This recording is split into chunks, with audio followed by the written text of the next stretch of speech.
Welcome back to soul by Swati. तो इस video में हम एनिमल टेक्सोनॉमी के बारे में स्टडी करेंगे।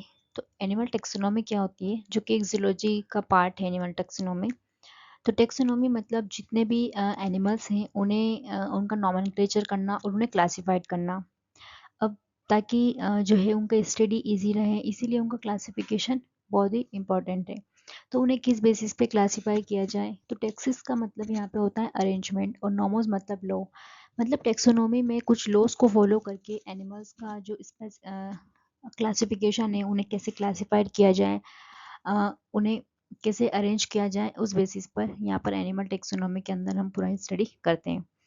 तो जितने भी अर्थ पर लिविंग ऑर्गेनिजम्स हैं, चाहे वो ओशन में रह रहे हों, चाहे वो टेरेस्ट्रियल हैबिटेट में हों, चाहे वो एरियल हैबिटेट में हों, सारे ही जो एनिमल्स हैं उन एनिमल्स को टेक्सोनॉमी में क्लासिफाइड किया जाता है।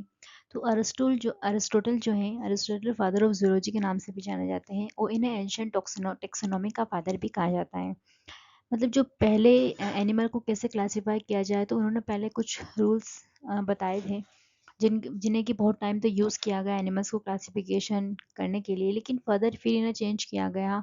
जैसे जैसे रिक्वायरमेंट हुई वैसे वैसे रूल्स को मॉडिफाई किया गया, ताकि एक प्रॉपर वे में एनिमल को डिफरेंट कैटेगरीज में क्लासिफाई किया जाए। तो एरिस्टोटल की एक अपनी बुक भी थी, हिस्टोरिया एनिमेलिया। ये बहुत बार पूछा जाता है कि हिस्टोरिया एनिमेलिया के राइटर कौन है, तो वो अरिस्टोटल ने लिखी थी। अब जैसे एनिमल है, तो एनिमल को हमें डिवाइड करना हो कि एन एनेमा और इनिमा। तो एनेमा जो होते हैं उनमें आरबीसी नहीं होती है, इनवर्टिब्रेट्स होते हैं। और एनिमा उन्हें कहा जाता है जिनके अंदर आरबीसी होती है और ये वर्टिब्रेट्स होते हैं। अब फिर इनिमा को डिवाइड किया गया है ओविपेरस एंड विविपेरस के अंदर, जिसमें कि डिफरेंट कैटेगरीज आती हैं। अब ये एनिमल का क्लासिफिकेशन किस बेसिस पे किया गया है, कौन कौन सी चीज़ें यहाँ पर एनिमल को क्लासीफाई करने के लिए यूज़ की गई हैं। तो एनिमल को क्लासीफाई करने के लिए ऐसे चीज़ों को यूज़ किया जाए जहाँ पर डिफ्रेंशिएट कर पाए चीज़ें। जैसे यहाँ पर आरबीसी के बेसिस पे अगर किया जाए तो एक में आरबीसी नहीं है, एक में ही, तो यहाँ पर डिफ्रेंशिएट कर पा रहे हैं डिफरेंट एनिमल्स को। दूसरे यहाँ पर एनिमल टेक्सोनॉमी में बड़े साइंटिस्ट का नाम आता है कैरोलस लिनियस, जो कि फादर ऑफ मॉडर्न टेक्सोनॉमी के नाम से भी जाना जाता है। आज जो हम टेक्सोनॉमी एनिमल क्लासिफिकेशन को जूलॉजी में यूज़ करते हैं, वो कैरोलस लिनियस के रूल्स को हम फॉलो करते हैं। और इनकी एक बुक थी सिस्टमा नेचुरी कैरोलस लिनियस के द्वारा बनाई हुई बुक थी। और यहाँ पर हम एनिमल टेक्सोनॉमी के सारी बेसिक चीज़ें आगे कवर करेंगे। अब जैसे जूलॉजी के अंदर एनिमल्स के क्लासिफिकेशन में हम इनवर्टिब्रेट्स, वर्टिब्रेट्स, ये नाम कॉमनली सुनते हैं कि, तो हम इसमें क्लियरली चीज़ें देखेंगे कि इनवर्टिब्रेट्स क्या होते हैं, इनवर्टिब्रेट्स किन्हें कहा जाता है, वर्टिब्रेट्स क्या होते हैं, कौन कौन से एनिमल्स वर्टिब्रेट्स में आते हैं। तो हम यहाँ पे डिफरेंट फाइला को स्टडी करेंगे, जो कि डिफरेंट वर्टिब्रेट्स कैटेगरी में आएंगे। वर्टिब्रेट्स के भी हम ये डिफरेंट क्लासेस को यहाँ पर डिस्कस करेंगे।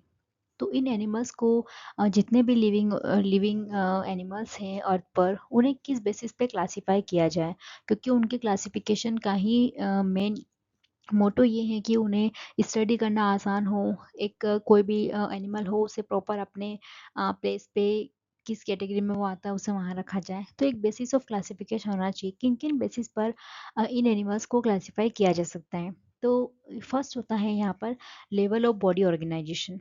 तो लेवल ऑफ बॉडी ऑर्गेनाइजेशन के बेसिस पर एनिमल को कैसे क्लासिफाई किया गया, तो वो हम यहाँ पर देख।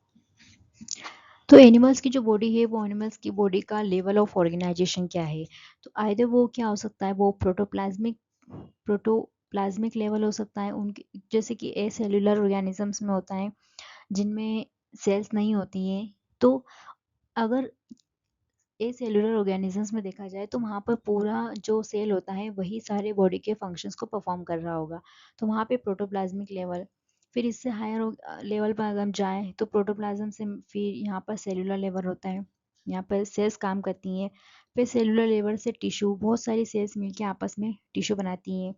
फिर टिश्यू मिलकर ऑर्गन्स का फॉर्मेशन करते हैं।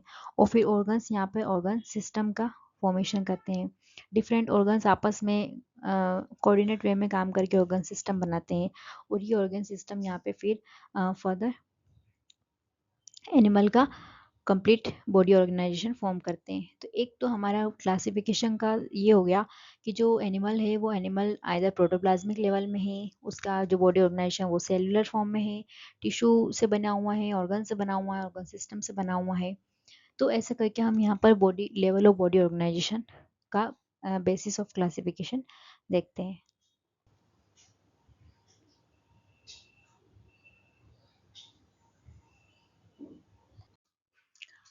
दूसरा यहाँ पर बेसिस ऑफ अगर और क्लासिफिकेशन देखें तो वो होगा सिमेट्री।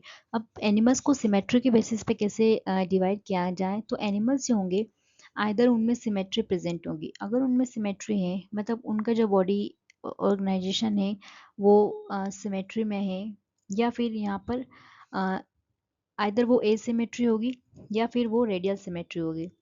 दो तरह की यहाँ पर सिमेट्री प्रेजेंट हो सकती है एनिमल्स में। सिमेट्री का मतलब है कि जो मान लो ये बॉडी स्ट्रक्चर है यहाँ पर, इस बॉडी स्ट्रक्चर को आइदर हम इक्वल पार्ट में डिवाइड कर पा रहे हैं। तो अगर हम इक्वल पार्ट में डिवाइड कर पा रहे हैं यहाँ पर, तो हमारे पास सिमेट्री प्रेजेंट है। अब वो किस बेसिस पे हो रही है, अगर एक ही प्लेन एक एनिमल्स को सिंगल प्लेन के अकॉर्डिंग हम दो पार्ट में डिवाइड कर पा रहे हैं, तो वो हमारी हो जाएगी यहाँ पर bilateral symmetry, right, bilateral symmetry. दूसरा एसिमेट्री, मतलब यहाँ पर सिमेट्री एब्सेंट है। यहाँ पर हम एनिमल को किसी भी एंगल में कट नहीं कर सकते इक्वल पार्ट में, तो यहाँ पर एसिमेट्री है। जैसे हम स्पंजेस वगैरह में देखेंगे कि वहाँ पर कोई भी सिमेट्री प्रेजेंट नहीं होती है। दूसरा रेडियल सिमेट्री, तो रेडियल सिमेट्री में जैसे एक एनिमल है तो यहाँ पर उसे डिफरेंट प्लेन में इक्वल पार्ट में डिवाइड किया जा सकता है। जैसे कि डिफरेंट प्लेन में हम यहाँ पर इस एनिमल को अगर काटेंगे तो इक्वल पार्ट में ये एनिमल डिवाइड होगा, तो ये यहाँ पर रेडियल सिमेट्री होती है। तो एनिमल्स को सिमेट्री नहीं है, बायलेटरल सिमेट्री है, रेडियल सिमेट्री है, ये भी एक बेसिस ऑफ क्लासिफिकेशन यहाँ पर एनिमल्स का होता है। थर्ड होता है यहाँ पर जर्मिनल लेयर। तो जर्मिनल लेयर में कि जो एनिमल्स हैं वो एनिमल्स एम्ब्रियोनिक लेयर में उनमें कितने लेयर प्रेजेंट है। जो जर्मिनल लेयर में एनिमल्स यहाँ पर आइदर वो डिप्लोप्लास्टिक हो सकते हैं, डिप्लोब्लास्टिक डिप्लोब्लास्टिक डिप्लोब्लास्टिक उनमें जर्मिनल लेयर अरेंजमेंट हो सकता है, या फिर उनमें ट्रिप्लोब्लास्टिक हो सकता है। अब यहाँ पे डिप्लोब्लास्टिक एंड ट्रिप्लोब्लास्टिक क्यों कहा जा रहा है, तो एनिमल्स में क्या हो रहा है, यहाँ पे डिप्लोब्लास्टिक में एनिमल्स के अंदर जो एम्ब्रियोनिक लेयर जो है, तो एम्ब्रियोनिक लेयर एम्ब्रियो के जब एम्ब्रियो बनता है तो यहाँ पे एम्ब्रियोनिक लेयर में एक्टोडर्म एंड एंडोडर्म से बना होगा, राइट, एक्टोडर्म एंड एंडोडर्म, ये दो जर्मिनल लेयर अगर यहाँ पे प्रेजेंट है तो ऐसे एनिमल्स हमारे डिप्लोब्लास्टिक कैटेगरी में आएंगे। लेकिन यहाँ पर एनिमल्स में अगर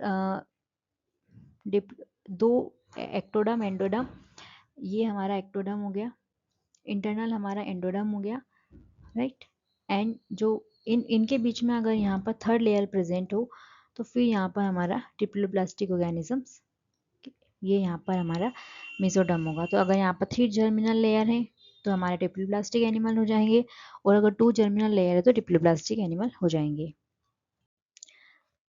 अब यहाँ पे जो चौथा जो क्लासिफिकेशन आता है बेसिस ऑफ क्लासिफिकेशन, वो है बॉडी कैविटी और सिलोम।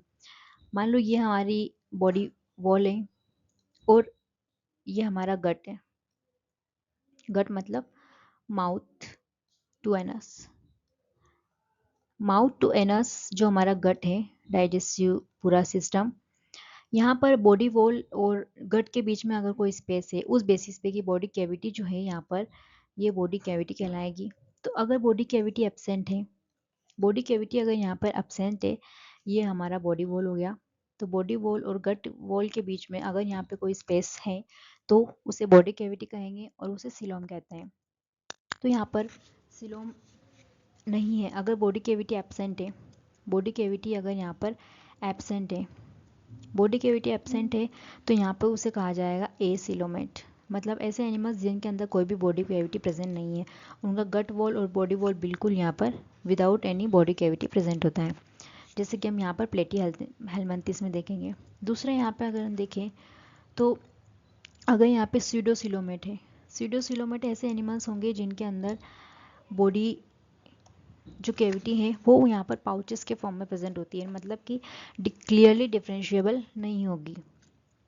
जैसे अगर एनिमल्स का बॉडी स्ट्रक्चर सेक्शन में काट के देखा जाए तो यहाँ पे बॉडी वॉल और ये जो है गट, राइट, इसके बीच में यहाँ पर जो कैविटी है वो कैविटी पाउचेस के फॉर्म में प्रेजेंट होगी, राइट। ये यहाँ पर सीडोसिलोमेट कहे जाएंगे क्योंकि पाउचेस के फॉर्म में प्रेजेंट है, तो ऐसे केसेस में सीडोसिलोम यहाँ पे स्ट्रक्चर बनता है। तीसरा अगर हम यहाँ पर देखें तो वो होगा सिलोमेट, जहाँ पर कंप्लीट बॉडी वॉल और बॉडी जो गट है उसके बीच में यहाँ पे कंप्लीट बॉडी कैविटी प्रेजेंट होती है।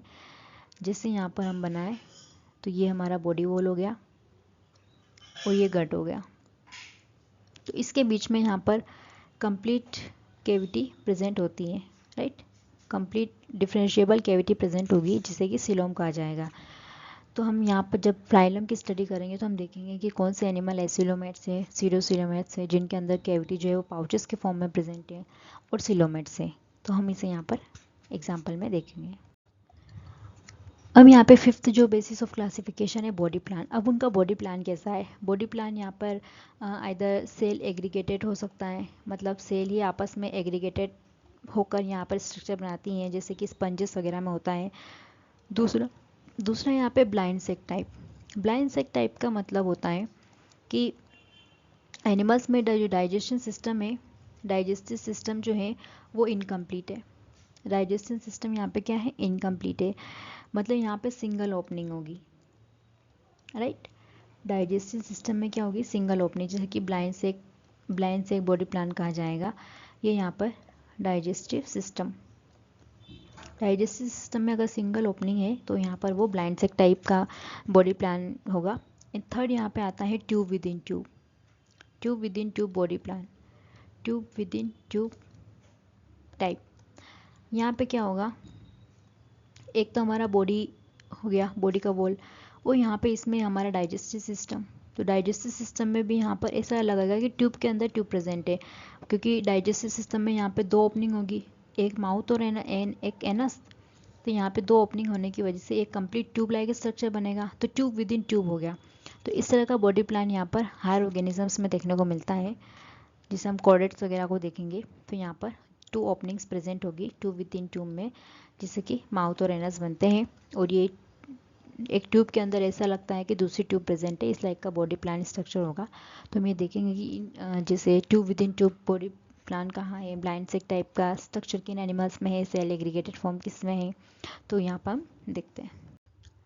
अब जो 6 नंबर का बेसिस ऑफ क्लासिफिकेशन है वो होगा सेगमेंटेशन। अब सेगमेंटेशन के बेसिस पे एनिमल्स को कैसे डिवाइड किया जाए, तो यहाँ पे फर्स्ट आता है स्यूडोमेटामेरिज्म। स्यूडोमेटामेरिज्म का मतलब है कि यहाँ पे क्लियर बॉडी का सेगमेंटेशन नहीं है, यहाँ पर प्रॉपर सेगमेंटेशन नहीं है, जो कि हम एग्जांपल में यहाँ पे टेपवॉर्म वगैरह में देखते हैं। हम इसको थोड़ा डिटेल में देखेंगे। फिर यहाँ पे सेकेंड जो सेगमेंटेशन का टाइप है वो है मेटामेरिक सेगमेंटेशन। मेटामेरिक सेगमेंटेशन का मतलब है कि बॉडी एक्सटर्नली और इंटरनली, अगर हम एक्सटर्नली देखें तो बॉडी एक्सटर्नली भी यहाँ पर सेगमेंट में डिवाइड होगी और इंटरनली भी यहाँ पर सेगमेंट में डिवाइड होगी। अंदर भी सेगमेंट होंगे और बाहर भी सेगमेंट होंगे। तो यहाँ पे कंप्लीट सेगमेंटेशन होता है, जिसे हम कह सकते हैं कि बॉडी यहाँ पे इंटरनली एंड एक्सटर्नली दोनों ही टाइप के यहाँ पे सेगमेंट्स देखने को मिलते हैं। और कुछ ऑर्गन्स ऐसे होते हैं जो कि इंटरनली रिपीट हो रहे होंगे। बहुत सारे एनिमल्स में देखा गया है कि जो ऑर्गन्स होते हैं बॉडी के अंदर वो यहाँ पर रिपीटेशन, सीरियल रिपीटेशन के फॉर्म में भी होते हैं, जो कि मेटामेरिक सेगमेंटेशन में यहाँ पर होता है। नेक्स्ट जो बेसिस ऑफ क्लासिफिकेशन है होगा वो होगा नोटोकोड। नोटोकोड के बेसिस पे नोटोकोड क्या होता है? नोटोकोड मेसोडर्मली डिराइव्ड यहाँ पे स्ट्रक्चर होता है, रोड लाइक स्ट्रक्चर होता है, जो कि मेसोडर्म से बना हुआ स्ट्रक्चर होगा। और ये नोटोकोड यहाँ पे एम्ब्रियोनिक डेवलपमेंट में नोटोकोड बनता है। एम्ब्रियोनिक डेवलपमेंट में ये नोटोकोड स्ट्रक्चर प्रेजेंट होता है। इस बेसिस पर यहाँ पे एनिमल्स को कैसे क्लासीफाई किया जाए, तो नोटोकोड जो एम्ब्रियोनिक डेवलपमेंट में यहाँ पे बनता है उस बेसिस पे यहाँ पे एनिमल हो जाएंगे नॉन कोडेट्स। नॉन कोडेट्स मतलब ऐसे एनिमल्स जिनके एम्ब्रियोनिक डेवलपमेंट में यहाँ पर नोटोकोड एब्सेंट है। दूसरे हो जाएंगे कोडेट्स, जिनके एम्ब्रियोनिक डेवलपमेंट के दौरान ये मेसोडर्मली डिराइव नोटोकोड लाइक स्ट्रक्चर बनता है। तो कोडेट्स में हम कोडेट को पढ़ेंगे और नॉन कोडेट में जो भी हमारे इन्वर्टिब्रेट्स वगैरह होंगे उन्हें देखेंगे। तो यहाँ पर रोड लाइक स्ट्रक्चर होता है मेसोडर्म, राइट, जो कि एम्ब्रियोनिक स्टेज में फॉर्म होता है। अब नेक्स्ट जो बेसिस ऑफ क्लासिफिकेशन होगा सर्कुलेटरी सिस्टम। तो सर्कुलेटरी सिस्टम यहाँ पर एनिमल्स में ओपन टाइप का हो सकता है एंड दूसरा होगा क्लोज टाइप का। ओपन टाइप का मतलब है कि बॉडी के अंदर जो भी फ्लूइड है सर्कुलेशन में वो यहाँ पे फ्री टिश्यूज़ के पास कोई स्पेसिफिक उनके ब्लड वेसल्स वगैरह नहीं होती है, ये ओपनली यहाँ पे सारे टिश्यू में सप्लाई हो रहा होगा। लेकिन क्लोज टाइप में क्या होता है कि यहाँ पर क्लोज टाइप के अंदर प्रॉपर यहाँ पे ब्लड वेसल्स वगैरह होती हैं जिसमें कि ये सर्कुलेशन चलता है। तो यहाँ पे जो ब्लड वगैरह होगा, जो बॉडी का फ्लूइड होगा, वो इन्हीं वेसल्स में यहाँ पर पूरी बॉडी में चलता है, ओपन यहाँ पे प्रेजेंट नहीं होता है। तो ये क्लोज टाइप का सर्कुलेशन हो गया। इस बेसिस पे भी एनिमल को क्लासीफाई किया गया है। लास्ट जो हमारा बेसिस ऑफ क्लासिफिकेशन है एनिमल्स को के लिए वो है एम्ब्रियोनिक डेवलपमेंट। अब एनिमल को एम्ब्रियोनिक डेवलपमेंट के बेसिस पे कैसे डिवाइड किया जाए, तो एनिमल को यहाँ पे फर्स्ट टाइप होगा यहाँ पे प्रोटोस्टोमिएट्स। ऐसे एनिमल्स में क्या होता है कि यहाँ पर जो एम्ब्रियो में एनिमल्स के अंदर यहाँ पे क्या होता है, माउथ पहले बन जाता है। प्रोटो मतलब पहले और स्टोमिएट मतलब माउथ। तो यहाँ पे माउथ का फॉर्मेशन फर्स्ट होता है। एम्ब्रियोनिक कंडीशन में माउथ का पहले फॉर्मेशन होता है, देन एनस सेकेंड स्टेज में बनेगा। तो यहाँ पे जो प्रोटोस्टोमेट होंगे। दूसरा यहाँ पर ड्यूटेरियोस्टोमेट। ड्यूटेरियोस्टोमेट का मतलब है कि माउथ यहाँ पे लेटर ऑन बनता है, एनस यहाँ पे फर्स्ट फॉर्म हो जाता है। एनस का फॉर्मेशन यहाँ पे फर्स्ट होगा, माउथ यहाँ पे लेटर ऑन बनता है। मतलब जब भी मान लो ये एनिमल है, तो इस एनिमल में यहाँ पर ये गट है, तो अगर यहाँ पे माउथ पहले बन रहा है, राइट, तो ये प्रोटोस्टोमेट हो जाएगा। फर्स्ट माउथ बनेगा तो प्रोटोस्टोमेट बन जाएगा। लेकिन ड्यूटेरियोस्टोमेट में यहाँ पर एनस फर्स्ट बनता है, उसके बाद माउथ बनता है। तो जो हायर ऑर्गेनिजम्स होंगे ड्यूटेरियोस्टोमेट की कैटेगरी में आते हैं और जो लोअर ऑर्गेनिजम्स उनमें माउथ पहले बनता है। तो ये भी एक embryonic development basis of classification होता है एनिमल टेक्सोनॉमी में। अब जो बेसिस ऑफ क्लासिफिकेशन हमने देखी है, उन ओल्ड बेसिस ऑफ क्लासिफिकेशन को यूज़ करके यहाँ पर जितने भी एनिमल्स हैं उन्हें डिफरेंट फाइला में क्लासिफाई किया गया है। तो फर्स्ट फाइला जो होता है यहाँ पे प्रोटोजोआ। प्रोटोजोआ मतलब जो कि किंगडम प्रोटिस्टा के अंदर आते हैं, इसमें आते हैं यूनिसेल्युलर यूकेरियोट्स। प्रोटिस्टा के अंदर यूनिसेल्युलर यूकेरियोट्स को रखा गया है। पोरीफेरा, तो पोरीफेरा यहाँ पर लोअर एनिमल्स होते हैं जो कि किंगडम एनिमलिया के फर्स्ट फाइला में इंक्लूड होते हैं। पोरीफेरा जिसके अंदर यहाँ पर स्पंजेस वगैरह होते हैं। सिलेंट्रेटा, यहाँ पर एक सिलेंट्रेटा इंपॉर्टेंट, हम कुछ फाइला को यहाँ पर देखते हैं। सिलेंट्रेटा जिसे निडेरिया भी कहा जाता है, Ctenophora, Platyhelminthes, Aschelminthes, Annelida, Arthropoda, Mollusca, Echinodermata, Hemichordata. And further हमारा लास्ट जो आता है जो बड़ा फाइला है कॉर्डेटा, जिसके अंदर लोअर कॉर्डेट्स प्रोटोकॉर्डेट्स कहलाते हैं और हायर कॉर्डेट्स यहाँ पे यूकॉर्डेट्स कहलाते हैं। अब जो लोअर कॉर्डेट्स हैं उनमें यूरोकॉर्डेटा एंड सेफेलोकॉर्डेटा दो क्लासेस हैं, एंड जो हायर कॉर्डेट्स हैं उनमें वर्टिब्रेट्स। तो वर्टिब्रेट्स को तो हम जनरली नाम सुनते ही हैं वर्टिब्रेट्स का, लेकिन हम अब इसमें क्लियरली देखेंगे कि वर्टिब्रेट्स किन्हें कहा जाए। तो वर्टिब्रेट्स में भी यहाँ पर दो क्लासिफिकेशन होते हैं, जिनके अंदर जो एब्सेंट है वो फिशेस वगैरह जो होती है जिनमें जो एब्सेंट होता है फिशेस, एंड जिनके अंदर जो प्रेजेंट है जैसे कि टेट्रापोडा। फिर उन्हें क्लासिफाई किया गया है टेट्रापोडा में, जिसमें amphibians, reptile, birds and mammals, in 4 Tetrapoda classes को जिनके अंदर जो प्रेजेंट है जो कि वर्टिब्रेट्स में आते हैं, ये जो कि कॉर्डेट्स का पार्ट है। तो ये सारे इंपॉर्टेंट फाइला यहाँ पर एनिमल क्लासिफिकेशन में हो जाते हैं। अब ये जो फाइला है वन बाय वन हम सारे प्रोटोजोआ वगैरह को सारे फाइला को डिस्कस करेंगे, तो हमें पूरा एनिमल टेक्सोनॉमी क्लासिफिकेशन यहाँ पे क्लियर समझ आएगा।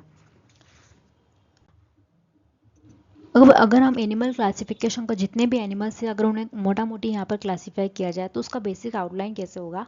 एनिमल्स तो यहाँ पे प्रोटोजोआ यहाँ पे ऐसे हो जाएंगे जिनके अंदर प्रोटोप्लाज्मिक लेवल है। प्रोटोप्लाज्मिक लेवल है मतलब यहाँ पर सिंगल सेल सारे सेलुलर फंक्शंस को परफॉर्म कर रही होगी, सिंगल यूनिसेलुलर ये यूकेरियोट्स होंगे। मेटाजुआ जिसके अंदर सेल्स, ऑर्गन्स एंड टिश्यूज से ये बने हुए होंगे। अब जो सेल्स ऑर्गन से बने हुए एनिमल्स है उन्हें फिर पैराजोआ और यूमेटाजोआ में क्लासिफाई किया गया है। तो पैराजोआ मतलब पोरिफेरा, पोरिफेरा यहाँ पे जो कि होगा सेलुलर लेवल, सेलुलर लेवल से ये मिलके बने होंगे, बहुत सारे सेल्स आपस में कंबाइन करके ये स्ट्रक्चर पोरिफेरा एनिमल्स बनाते हैं। और जो मेटाजोआ है जिनके अंदर यहाँ पर tissues, organ and organ system से मिलके ये बने हुए होंगे। इनका जो पूरा बॉडी स्ट्रक्चर है वो टिश्यू, ऑर्गन और ऑर्गन सिस्टम से मिलके बनता है, जिसमें फिर फर्दर अगर क्लासीफाई करें इन एनिमल्स को तो उनमें सिमेट्री के बेसिस पे इन्हें डिवाइड किया जाता है, रेडिएटा एंड बायलेट्रा। जिनमें रेडियल सिमेट्री है वो यहाँ पर क्लासीफाई होते हैं रेडियल सिमेट्री वाले एंड बायलेटरल सिमेट्री। तो बायलेटरल सिमेट्री जिनके अंदर प्रेजेंट, फिर उन एनिमल्स को यहाँ पर ट्रिप्लोब्लास्टिक, जिनके अंदर थ्री जर्मिनल लेयर प्रेजेंट होंगी, तो उस बेसिस पे यहाँ पे डिवाइड किया गया है, जिसमें कि ऑर्गन एंड ऑर्गन सिस्टम से उनका पूरा बॉडी स्ट्रक्चर बना होगा, ऑर्गन एंड ऑर्गन सिस्टम।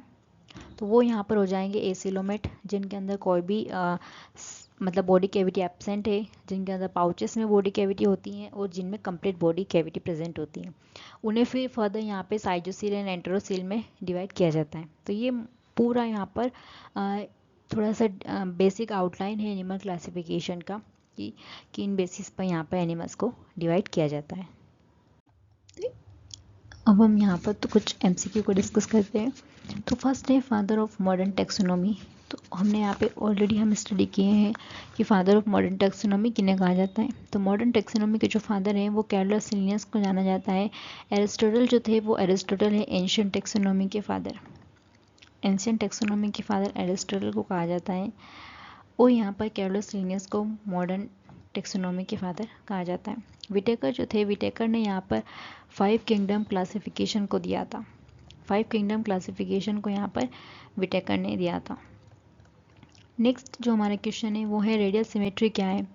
तो रेडियल सिमेट्री में यहाँ पर एक एनिमल है, उस एनिमल को यहाँ पर मोर देन वन प्लांट में इक्वल अगर पार्ट में वो डिवाइड हो रहा हो तो यहाँ पे वही यहाँ पर रेडियल सिमेट्री होती है।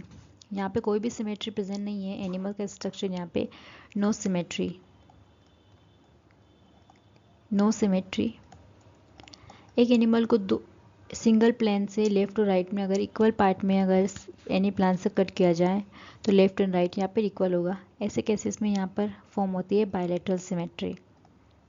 तो ये क्वेश्चन में पूछा गया है कि रेडियल सिमेट्री क्या होती है। तो रेडियल सिमेट्री जब एक से ज़्यादा प्लान से एक ऑर्गेनिजम्स को, एक एनिमल को यहाँ पर इक्वल पार्ट में इक्वल सिमेट्री प्रेजेंट होती है तो वो यहाँ पर रेडियल सिमेट्री होती है। So thank you for watching this, watching solve by Swati. Thank you.